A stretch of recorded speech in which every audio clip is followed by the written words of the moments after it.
लेकिन आज कई सारे स्टॉक्स रेडार पर रहेंगे और हम बार बार कह रहे हैं टेक्नोलॉजी कंपनियों के साथ ही कारोबार की शुरुआत होगी। दरअसल इन्फोसिस खबरों में है, लेकिन पूरा धमाका आपको विप्रो दिखा कर गया है, जो पिछले सत्र में 7-8% तक के गेन्स देखे। दोनों पर बात करेंगे। पहले इन्फोसिस, जहां पर वो एमओयू दरअसल कैंसिल हुआ है। यतन हमारे साथ है। तो देखिए, पिछले क्वार्टर कंपनी ने एक अनाउंसमेंट किया था कि $1.5 बिलियन का एक आर्टिफिशियल इंटेलिजेंस को लीड करने का एक कॉन्ट्रैक्ट इनको हाथ लगा है। लेकिन कंपनी ने वीकेंड को एक्सचेंजेस को ये बताया कि $1.5 बिलियन का एआई कॉन्ट्रैक्ट जो ग्लोबल कस्टमर से इनको मिला था, वो अभी ठंडे बक्से में चला गया है। यहाँ एक कैंसिलेशन रिक्वेस्ट क्लाइंट से आई है। तो ये एक स्टॉक शायद प्रेशर में हो सकता है, क्योंकि FY25 की एक बड़ी विजिबिलिटी एनालिस्ट इस पर्टिकुलर कॉन्ट्रैक्ट की बिल्ड इन कर रहे थे। तो ये एक स्टॉक रखिए रेडार पे। ये 15 साल का कॉन्ट्रैक्ट था, जिसकी वैल्यू अच्छी खासी थी, लगभग 12,000 करोड़ रुपए के आसपास। दूसरा जो स्टॉक है फोकस में, वो है विप्रो। देखिए, लास्ट वीक विप्रो में एक स्पेकुलेशन था कि LTIMindtree के जो फॉर्मर CEO MD हैं संजय जलोना जी, वो एक सीनियर मैनेजमेंट पोजीशन ले सकते हैं विप्रो के अंदर। एक बहुत बड़ा मार्केट में बज़ था। लेकिन जब CNBC आवाज़ ने विप्रो को कांटेक्ट किया और संजय जलोना को कांटेक्ट किया, तो दोनों ने ही इस बात को रूमर बताया। इनफैक्ट विप्रो ने एक स्ट्रॉन्ग डिनायल जो है मीडिया को भेजा है इस पर्टिकुलर न्यूज़ और स्पेकुलेशन को लेके। तो ये एक स्टॉक है जो 7% तक इंट्राडे में ऊपर चला गया था फ्राइडे को। तो शायद आज ये स्टॉक इन्फोसिस के साथ थोड़ा बहुत प्रेशर में रह सकता है। दोनों ही स्टॉक्स रेडार पर रहेंगे, इन्फोसिस और साथ ही साथ विप्रो। पहले तो इन्फोसिस, मानस बताइए पोजीशंस कैसी स्टैक्ड अप हैं, क्योंकि जैसे अनुज भी मेंशन कर रहे थे और उन्होंने क्लैरिफाई किया, ये एक एमओयू था। इनफैक्ट Q2 का अगर आप टोटल कॉन्ट्रैक्ट वैल्यू देखेंगे तो वो कंपनी ने गिना नहीं था। वो होपफुली शायद इस क्वार्टर में आता अगर ये कंटिन्यू होता और अगर वो मास्टर अग्रीमेंट साइन कर दिया होता। थोड़ा सा दबाव आ सकता है इस डर में कि शायद ये परिस्थिति कुछ और क्लाइंट्स के साथ आएगी या नहीं। चार्टिकली अब इन्फोसिस में क्या लेवल इंपॉर्टेंट रहेगा आज के ट्रेड के लिए? तो देखिए, चार्टिकली अगर हम पहले ट्रेंड की बात कर ले तो ट्रेंड पॉजिटिव है। Short term charts higher top higher bottom बना रहे हैं। वीकली चार्ट पे inverse head and shoulder pattern का ब्रेकआउट पिछले हफ्ते देखने को मिला था, जिसके टारगेट 1800 रुपए के आसपास के आते हैं। तो जो ट्रेंड है वो बहुत बुलिश बना हुआ है। अगर कोई गिरावट देखने को मिले तो हमें ध्यान रखना है 1510 के स्तर का। 1510 पे एक बहुत ही स्ट्रॉन्ग सपोर्ट है। तो जब तक उसके नीचे नहीं जाएगा तब तक तो आपको हर गिरावट पे खरीदारी करनी है। मेरा समझना है कंसोलिडेशन के बाद स्टॉक में 1600 रुपए के ऊपर का ब्रेकआउट भी देखने को मिलेगा और शायद 1650 तक के स्तर देखने को मिलेंगे। तो गिरावट पे खरीदारी करिए 1510 के स्टॉप लॉस के साथ। बिल्कुल, गिरावट में खरीदारी करिए 1510 के स्टॉप के साथ। विप्रो की जहाँ तक बात है ना अर्शदा, ऑब्वियसली फ्राइडे को खैर काफ़ी बज़ चल रहा था और मतलब ऑब्वियसली मैनेजमेंट ने बहुत स्ट्रॉन्ग डिनायल दिया, इतना स्ट्रॉन्ग डिनायल दिया है कि ऑब्वियसली आपको उसको मानना पड़ेगा। लेकिन ये स्टॉक टेक्निकली वैसे ही काफ़ी स्ट्रॉन्ग है। इनफैक्ट मैं जब छुट्टी पे जा रहा था थर्सडे को, तो मेरे जो हमारे जो प्रोड्यूसर, उन्होंने तो हमें ये कहा भी था कि हमको विप्रो कवर करना चाहिए as special spotlight on Friday afternoon session में, क्योंकि वो इतना मजबूत उसका चार्ट लग रहा था। खैर मैं उस समय नहीं ले पाया, लेकिन चार्टिकली भी ये स्ट्रॉन्ग है और मेरे ख्याल से प्राइस कुछ कह रहा है। अब डिनायल भले ही आ गया हो, लेकिन फिर भी इस पर नज़र रखेंगे अर्शदा।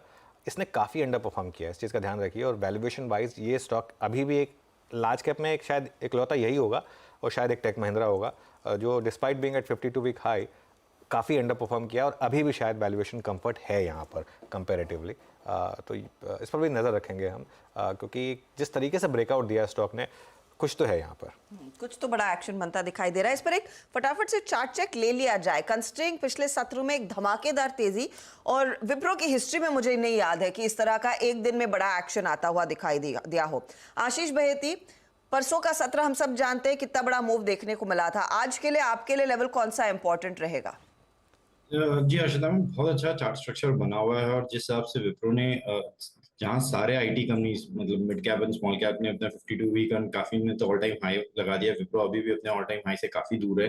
और हमें लग रहा था कि ये जो मूव आया है फ्राइडे का, ये एक फ्रेश स्विंग चालू कर सकता है जो कि 500 तक के लेवल्स दिखा सकता है।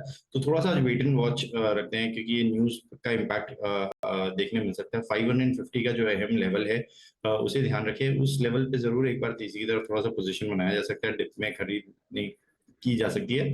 जो स्टॉप लॉस इसमें स्ट्रिक्टली मेंटेन करना है, जिनके पास भी लॉन्ग है वो 440 का एक एसएल मेंटेन करें। हमें लग रहा है ये शायद न्यूज का इम्पैक्ट के बाद इसमें वापस एक अपस्विंग दिखाया जा सकता है और 490 और 500 तक के लेवल्स देखने मिल सकते हैं। ओके, तो इस स्टॉक पर भी आज नजरें रहेंगी। आज दरअसल हेडलाइन टेक्नोलॉजी कंपनियां डेफिनेटली बटोर रही हैं, लेकिन साथ ही खबरों में रिलायंस इंडस्ट्रीज भी आ रहा है। यतिन बताइए।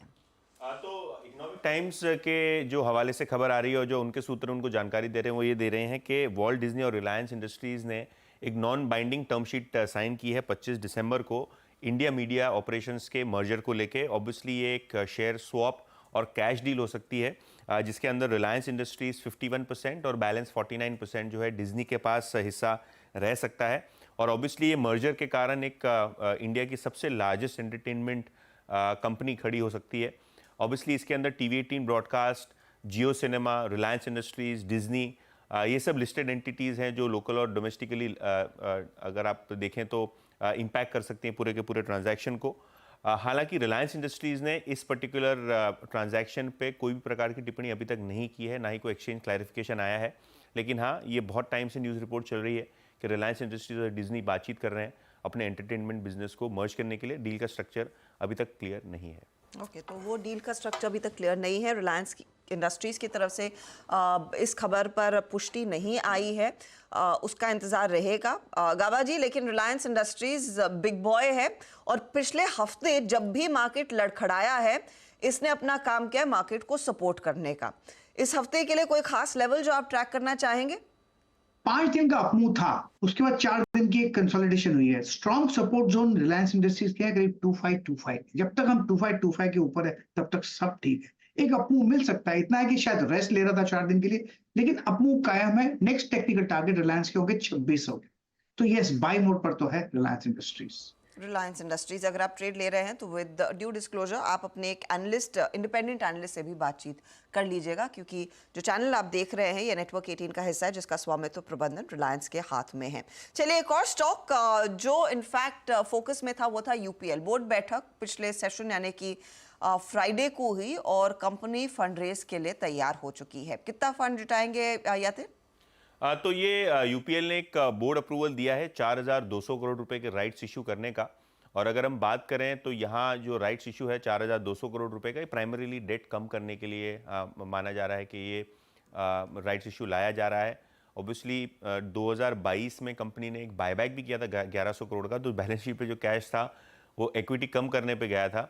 लेकिन अब given the fact that company की रीफाइनेंसिंग इश्यूज हैं, बहुत सारी इन्वेंट्री बिल्डअप है जिसके कारण पीएनएल अकाउंट पे भी असर पड़ता हुआ आपने देखा है पिछले 2 क्वार्टर्स में, तो शायद कंपनी की रणनीति ये रही है कि अब डेट कम करना है और बैलेंस शीट को इंप्रूव करना है, तो राइट्स इशू एक ऑप्शन है जिसके लिए 4200 करोड़ रुपए का बोर्ड अप्रूवल आया। ऑब्वियसली प्राइसिंग रेशियो जो इसका राइट्स इशू का होगा वो अभी तक डिस्क्लोज नहीं हुआ, वो आने वाले बोर्ड मीटिंग में होगा। लेकिन हाँ, 4200 करोड़ का राइट्स इशू बोर्ड ने इसको हरी झंडी दे दी है।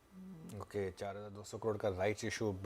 यूपीएल ने एक बॉटमिंग आउट प्रोसेस शुरू की है, ध्यान रखिएगा, काफ़ी अंडर परफॉर्म किया। पूरी बास्केट ने काफ़ी अंडर परफॉर्म किया था, लेकिन पिछले 1 महीने में काफ़ी इसने साइन दिखाए बॉटमिंग आउट के। लेकिन 3-4 दिन पहले थोड़ी वॉलेटिलिटी ज़रूर आई थी यहाँ पर।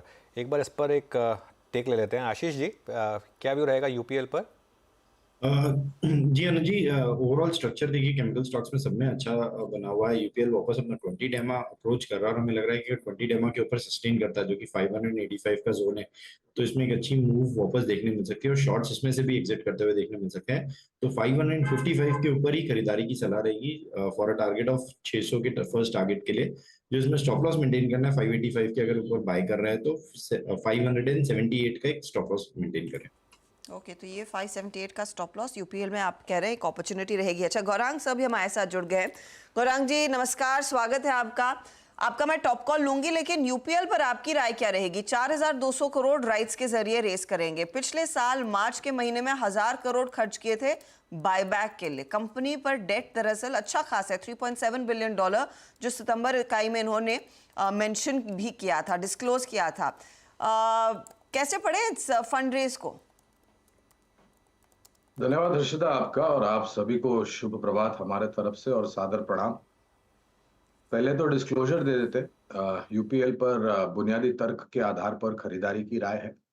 और अभी अनुज भाई जो बता रहे थे, हमने भी ये देखा है कि ये जब कभी भी 550 और 580 के पास जाता है तो वहां पर से ऊपर की तरफ उभरने की कोशिश करता है। दूसरी बात, जो तिमाही नतीजे हमने हर्षिता देखे दूसरी तिमाही के, उसमें बहुत बड़ी निराशा थी। कारणों को लेकर के कुछ मैन्युफैक्चरिंग उत्पादन क्षमताओं को लेकर के, कुछ खामियों को लेकर के काफी कुछ परिस्थिति खराब थी। अब पूंजी जुटाने का एक तर्क ये हम लगा सकते हैं कि शायद कुछ विस्तार योजनाएं हो, क्योंकि ये जो पूरा क्षेत्र है स्पेशलिटी एग्रोकेमिकल्स को लेकर के, ये मेरे ख्याल से पिछले 6-8 महीने से काफी नीचे के तरफ के दायरे देखे थे और अब धीरे-धीरे करके उभर रहा है। हमने कुछ समय पहले पीआई इंडस्ट्रीज पर भी कुछ खबरें चाइना के लेकर के, एंट्रेंट को लेकर के खबरें सुनी थी। तो यहाँ से एकदम आउट परफॉर्मेंस तो नहीं मिलेगा आपको यूपीएल में। हाँ, लेकिन अगर समय की पाबंदी नहीं है, तो 660, 680 तक के लक्ष्य फिलहाल हमने जो नतीजे अब तक देखे हैं, उसके आधार पर निर्धारित किए। यूपीएल आज देखते हैं स्टॉक कैसे खुलता है और क्या ट्रेड का मौका बनता है। दूसरी खबरों में आज इनफैक्ट 3 फार्मा कंपनियां भी रेडार पर है। यतिन बताइए क्या डेवलपमेंट है। तो फार्मा कंपनीज में अगर हम बात करें तो शुरू करते हैं औरोबिंदो फार्मा से। यूएसएफडीए ने इनके न्यू जर्सी प्लांट के ऊपर 10 ऑब्जर्वेशंस इश्यू किए हैं फॉर्म 483 में। ऑब्वियसली कंपनी का कहना यह है कि ये ऑब्जर्वेशंस है प्रोसीजरल इन नेचर हैं, कोई प्रकार की डेटा इंटीग्रिटी नहीं पाई गई है। हालांकि अगर हम यूएसएफडी की बात करें तो ये जो पीआई इंस्पेक्शन था न्यू इंजेक्टेबल यूनिट पे न्यू जर्सी में, प्री अप्रूवल इंस्पेक्शन कहा जाता है इसको, ये दिसंबर 11 से दिसंबर 22 के बीच में हुआ। तो ये एक स्टॉक है जहां आपको थोड़ा बहुत प्रेशर आता हुआ दिखाई पड़ सकता है क्योंकि 10 ऑब्जर्वेशन बहुत ज़्यादा हैं। इसके अलावा जाइडस लाइफ ये भी कंपनी है जिनकी अहमदाबाद यूनिट को 6 ऑब्जर्वेशन यूएसएफडीए की तरफ से आया और कंपनी का ये स्टेटमेंट है कि no data integrity issues have been found. तो ये भी एक स्टॉक है जहां यूएसएफडीए का एक्शन आता हुआ दिखाई पड़ रहा है। लुपिन की पर्टिकुलरली बात करें तो इन्होंने एक प्रोडक्ट लॉन्च किया है जिसके अंदर सॉफ्ट कैप्सूल्स इन्होंने बनाई है जो आयुर्वेदिक फॉर्मुलेशंस के हिसाब से बनी है।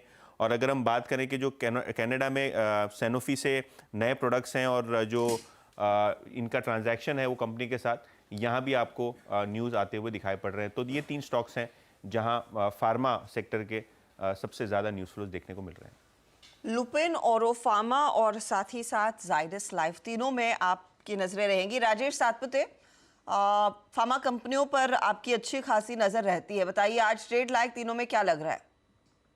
अर्शद जी देखिए, मुझे लगता है कि अगर फर्स्ट ऑफ ऑल यहाँ पे इतनी वीकनेस नहीं लग रही है, इनफैक्ट यहाँ पे स्ट्रेंथ ही है। अगर आप एक की बात करें तो look at Aurobindo pharma, probably मुझे लगता है कि 1050 1040 ही इसके लिए एक इंपॉर्टेंट लेवल होगा जो एक एंट्री पॉइंट होगा। मेरे हिसाब से इसका जो टारगेट होगा स्विंग ट्रेडिंग का वो करीबन 1100 का होगा। वैसे अगर आप देखा जाए तो फार्मा सभी अच्छा है, लेकिन just to discuss one, I think Lupin can be on your radar. Lupin to be on your radar. देखते हैं कैसे ओपनिंग होती है इन सभी काउंटर्स की। यतिन, दूसरी खबरें जो आज जहन में रखनी है। बहुत सारी खबरें हैं हर्षदा, और सबसे पहले अगर हम बात करें तो United Spirits, United Breweries, Radico Khaitan, ये सब स्टॉक्स रखे रेडार पे क्योंकि गुजरात गवर्नमेंट ने अल्कोहल का जो सेवन है उसको अलाउ किया है गिफ्ट सिटी में। तो चाहे वो रेस्टोरेंट्स हो, क्लब्स हो, पब्स हो, यहाँ आपको जो है फ्री फ्लोइंग अल्कोहल मिलता हुआ दिखाई पड़ सकता है बहुत जल्द। ऑब्वियसली नोटिफिकेशन इसके लिए जारी कर दिया गया है। जो प्रोसेस है वो वहाँ के लोकल एम्प्लॉयज़ और जो विजिटर्स हैं उनको फॉलो करना पड़ेगा। इसके अलावा एनटीपीसी इनकी सब्सिडरी को रिन्यूएबल प्रोजेक्ट का ऑर्डर हाथ लगा है 900 मेगावाट का। ये सोलर प्रोजेक्ट है जो इनके हाथ लगा है। इसके अलावा ईएमएस 358 करोड़ के इनको ऑर्डर्स मिले हैं देहरादून और रायपुर सीवेज और वाटर मैनेजमेंट के लिए। अनुपम रसायन रखिए रेडार पे क्योंकि इनको एक लेटर ऑफ इंटेंट 560 करोड़ रुपए का एग्जीक्यूट करने मिल रहा है जापानीज मेजर के साथ, जहां ये new age polymer intermediate supply करेंगे अगले 9 से 10 सालों के लिए। पॉलीकैब रखे रेडार पे, कंपनी ने ये बयान दिया स्टॉक एक्सचेंजेस पे कि इनकम टैक्स की सर्चेज इनके बहुत सारे लोकेशन, प्रेमाइसेस और प्लांट्स पे जारी होती हुई दिखाई पड़ रही है। और आखिर में पेटीएम, ये भी स्टॉक रखी रेडार पे। ईटी रिपोर्ट के हिसाब से इन्होंने 1000 एम्प्लॉयज़ फायर कर दिए हैं, यानी उनको ले ऑफ किया है।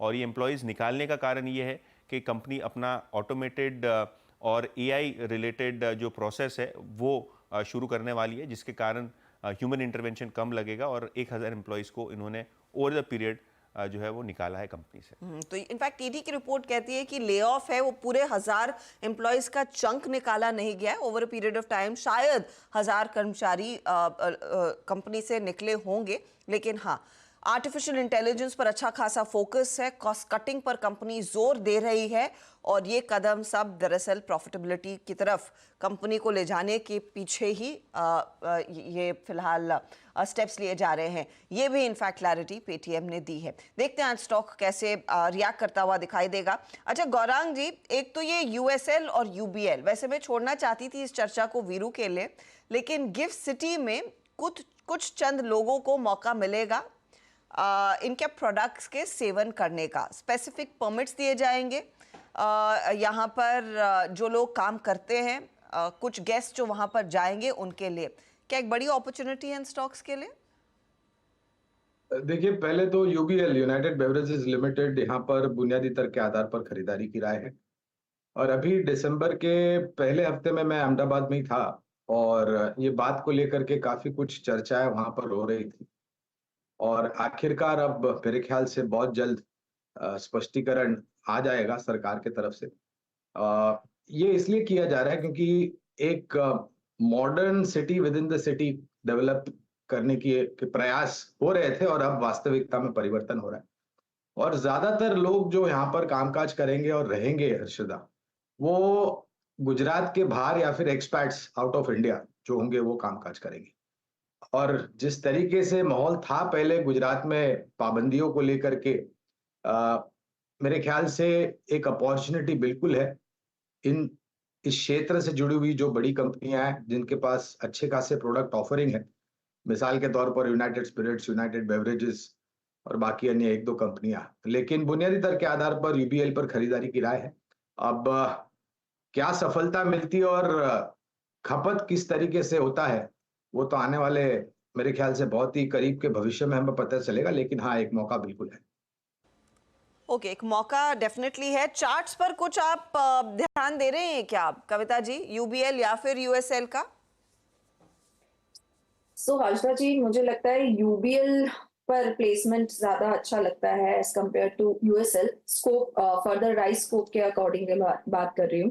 तो 1684 के लेवल्स पर ये क्लोज हुआ है। अंटिल काउंटर 1640 के लेवल्स को होल्ड किए हैं। यहाँ पर एक बाइंग अपॉर्चुनिटी देखी जा सकती है। थोड़ा सा शॉर्ट टर्म विजन रखना चाहिए। अपसाइड मुझे लगता है 1725 1760 के लेवल्स की तरफ ये फर्दर बढ़ता हुआ दिखेगा। ओके, 1725 1760 के लेवल्स की तरफ जाने की पूरी क्षमता है इस काउंटर की। देखते हैं, ये ज्यादा स्ट्रॉन्गर फुटिंग पर खड़ा है। अच्छा, मानस साहब ने अनुपम रसायन पर वो अपडेट सुना कि करीब इनके हाथ 507 करोड़ का एक ऑर्डर एक जापानीज एमएनसी के जरिए लग रहा है। पॉलीमर इंटरमीडिएट इनको डिलीवर करना है या फिर सप्लाई करना है और ये सप्लाई का काम अगले साल में ही, कैलेंडर ईयर में 2024 में शुरू होगा। स्टॉक वैसे बीच में खूब हरकत में था, फिर लार्जली ऑफ रेडार रहा है। इस खबर के बल पर अगर कुछ एक्शन आता है तो पहला लेवल क्या होगा वॉच करने का? तो देखिए, 20 डे मूविंग एवरेज के नीचे की क्लोजिंग थी फ्राइडे के सेशन में। टेक्निकली देखिए तो ये बहुत अच्छे संकेत नहीं है। इस पैटर्न को देख के ऐसा लग रहा है कि शायद 980 तक के भाव देखने को मिलेंगे, लेकिन मीडियम टर्म चार्ट बहुत ही बेहतरीन है। मेरा समझना है स्टॉक ने ऑलरेडी 875 के आसपास बॉटम बना लिया है और अगर आपके पास 6 से 8 महीने का समय होगा तो आपको 1150 से लेकर 1200 रुपए तक के भाव भी देखने को मिल जाएंगे। तो मेरे हिसाब से अगर कोई गिरावट मिल जाए तो आपको खरीदारी करनी है। जो स्टॉप लॉस रहेंगे वो 960 के रहेंगे, लेकिन अगर आपको ब्रेकआउट देखने को मिले 1030 के ऊपर तब आपको खरीदारी करनी है। स्टॉप लॉस आपको उस केस में 1000 रुपए का लगाना है। ओके, चलिए ये हो गई बात अनुपम रसायन की। अच्छा, गौरांग जिसे उनकी स्टॉक पिक हमने ली नहीं अब तक। गौरांग जी, गुड मॉर्निंग, बताइए आपका स्टॉक आइडिया क्या रहेगा? आपको भी सादर प्रणाम और शुभ प्रभात अनुज भाई। 724 पर हमने शुक्रवार को टाटा मोटर्स बंद होते हुए देखा था और जो सर्वोच्चम स्तर इसने बनाया था वो करीबन 734 या 35 के आसपास था। यहाँ पर मध्यम से लंबी अवधि के लिए खरीदारी की राय है अनुज भाई, और हमें लग रहा है कि 740 के ऊपर इसकी गति है जो ऊपर जाने की वो काफी तीव्र हो जाएगी और बहुत जल्द हमें महीने दर महीने बिक्री के आंकड़े भी देखने मिलेंगे। और 1 जनवरी से टाटा मोटर्स पहल कर दी है अपने वाहनों के दाम बढ़ाने की, तो हमें लग रहा है कि ये शायद अपने आप को तैयार कर रहा है 800 के पार जाने की और शायद 850 तक भी आप देख सकते हैं इसको। ओके, तो टाटा मोटर्स का एक बढ़िया पिक आप लेकर आए हैं। अच्छा, कुछ और खबरें, मुझे याद है अनुज आपने आरबीएल बैंक भी मेंशन किया था, जहां पर जो आरबीआई ने एक डायरेक्टर अपॉइंट किया था 2 साल के लिए, उनका टर्म खत्म हो चुका है, उनको एक्सटेंशन नहीं मिल रहा है। That's a very pleasant move, right? Very pleasant move. उसमें बस एक चीज़ है हर्षिता कि ये स्टॉक बैन से भी बाहर आया है और थोड़ा चला है ये स्टॉक। देखिए, मैं इसमें एक चीज़ कहूँगा, इसकी ट्रेजेक्ट्री जो है ना स्टॉक की, बिल्कुल इंडसइंड बैंक वाली है एकदम। दोनों के साथ एक अनफेयर कंपैरिजन ड्रॉ हुआ था। पहले दोनों को बोला जाता था नेक्स्ट एचडीएफसी बैंक, उसके बाद दोनों को बोला गया नेक्स्ट येस बैंक, ठीक है। और नेक्स्ट कुछ भी नहीं होता है मार्केट में। आरबीएल बैंक का बॉटम बना था करीब 95-96 पर, जब उसके बाद जब विश्वेश्वर आहूजा को बोला गया था या उन्होंने छोड़ा था, और उसके बाद आरबीआई ने एक अपना एक अपॉइंटी डाला था। इसका एक साल का 2 साल का चार्ट दिखा दीजिए अब। उसमें क्या हुआ, वो जो जब अपॉइंट किया गया था तब ये कहा गया था कि या तो 2 साल के लिए या जब भी आरबीआई कह दे, जो भी पहले हो जाए, ठीक है। तो अब ऑब्वियसली 2 साल पहले ही मतलब 2 साल हो गए, वो हो गया। जो मुझे सुनने में आया कि पिछली 2-3 बोर्ड मीटिंग तो इन्होंने अटेंड भी नहीं की थी। तो एक तरीके से अब आरबीआई का एक शायद वोट ऑफ कॉन्फिडेंस मिल गया कि हाँ अब सब कुछ ठीक है यहाँ पर। लेकिन मैं एक चीज़ कहूँगा कि आज अगर बहुत बड़ा गैप अप हो जाए क्योंकि बैन से बाहर निकल रहा है, तो शायद उसको आप आज चेज़ ना करें, लेकिन ये स्टॉक में बॉटम बन चुका है और अब आप इसको वापस एक बार रीलुक कर सकते हैं as a portfolio stock. Obviously आपको अपने स्टॉप लॉसेस रखने पड़ेंगे, सिस्टम में उस हिसाब से रखना पड़ेगा, लेकिन ये खबर पॉजिटिव है, इसमें कोई डाउट नहीं है कि खबर पॉजिटिव है। एक तरीके से जो एक लग रहा था कि बैंक में कुछ पता नहीं क्या इश्यूज़ हैं, वो सब इश्यूज़ अब नहीं है, या तो क्लीन अप हो चुका है, या तो इश्यूज नहीं है या क्लीन अप हो चुका है। 2 में से एक चीज़ है, तभी अब आरबीआई को जरूरत नहीं लग रही कि इनको रखें बोर्ड पर। तो ये मेरे ख्याल से फंडामेंटली एक पॉजिटिव खबर है। लेकिन ये बैन में इतना आता जाता रहता है ना, वो थोड़ी सी दिक्कत हो जाती है। लेकिन आप चार्ट देखिए स्टॉक का 6 महीने का, ये बता रहा है कि कुछ हद तक बॉटम आउट हो चुका है। इनफैक्ट गावा सर ने कई बार पिक किया है इसको, मुझे अच्छे से याद है। गावा सर बताइए अब क्या करें यहाँ पर आरबीएल बैंक में? आरबीएल बैंक का जो एक कंफर्म सिग्नल मिला था 130 के आसपास मिला था, ट्रेड करा है 272। लेकिन आरबीएल बैंक को कुछ 1-2 दिन के लिए या 4-5 दिन के लिए नहीं देखना चाहिए। आरबीएल बैंक का चार्ट जैसे कि आपने बताया, ये बॉटम आउट हो चुका, एक कंफर्मेशन चाहिए थी 225 में, वो भी मिल चुका। इसका जो लॉजिकल टेक्निकल टारगेट है 440 का है, अब ट्रेड कर रहा है 272। मतलब काफी अपमूव है यहाँ से, लेकिन वो इतना जल्दी नहीं जाएगा। उसके 3-4 क्वार्टर 5 क्वार्टर लग सकते हैं, 6 क्वार्टर लग सकते हैं, लेकिन इसमें जब भी कोई डिप्स मिलती है वो बायबल रहेगी। इतना है कि स्ट्रॉन्ग सपोर्ट जोन 225 का है, अगर उतना डीप स्टॉप लगा सके तो 450 तक 440 तक ये मेरे ख्याल से मूव आप ट्रेड कर सकते हैं, लेकिन इसको 5-6 क्वार्टर लगेंगे आरबीएल बैंक। तो इस buy on dip stock, buy on dips वाला ये स्टॉक है। आज देखते हैं इस खबर पर एक्शन कितना दिखाता है काउंटर। मेटल कंपनी और खासतौर से स्टील स्टॉक्स पिछले पूरे हफ्ते तेजी में थे, बारी बारी से JSW steel, Tata steel, JSPL सब में बढ़त देखने को मिली। आज जेएसपीएल को लेकर एक अपडेट भी है कि राष्ट्रीय इस्पात निगम के साथ इन्होंने करार किया, एक पर्टिकुलर ब्लास्ट फर्नेस वो मैनेज करेंगे। जेएसपीएल, कविता जी चार्ट्स पर बताइए, पिछले हफ्ते के एक्शन के बाद क्या किया जाए? आई थिंक फ्राइडे को 2.5-3% ऊपर था। Asha ji, so last week ये अपने 10 वेमा से दोबारा एक अच्छे अपसाइड मूव लेते हुए दिखा है। काउंटर 726 की क्लोजिंग दिया है, सो अपसाइड मोमेंटम ऑन है। मुझे लगता है अनटिल एंड अनलेस 722 के लेवल्स के ऊपर मेंटेन है, यहाँ पर जिनका बाइंग पोजीशन है उन्हें होल्ड करना चाहिए। शॉर्ट टर्म के लिहाज से मुझे लगता है दोबारा 760-770 के लेवल्स की तरफ बढ़ता हुआ दिखेगा। इंट्राडे मुझे लगता है 740-745 के लेवल्स की तरफ बढ़ता हुआ दिख सकता है। ओके, चलिए फिर एक काम करते हैं, शो को यहीं समेटते हैं और एक छोटा सा ब्रेक लेकर वापस लौटेंगे और शुरुआत करेंगे पहला सौदा।